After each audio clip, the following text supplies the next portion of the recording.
আপু হাসো। হ্যাঁ সুন্দর আসছে। না নেবার সাথে বাজা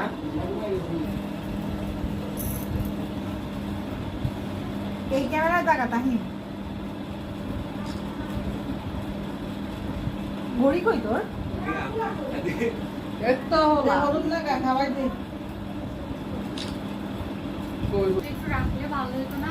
আমার ট্রাইপডটা মনে হয় আপনার রুমে একটু আপুর দিকে তাকাও আর হাসো আপু হাসো আরে এইদিকে না সামনে থেকে হাসো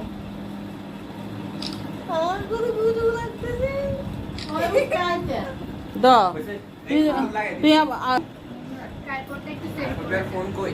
তাহলে দাও কোথায়? এটা ইয়ে করে কেন সেট করে কেন এমনি না সেট করতে হবে না, ওই যে পা পা হাই বুঝছিস? বেশি হলুদ দেওয়া দরকার কালকে পারলাম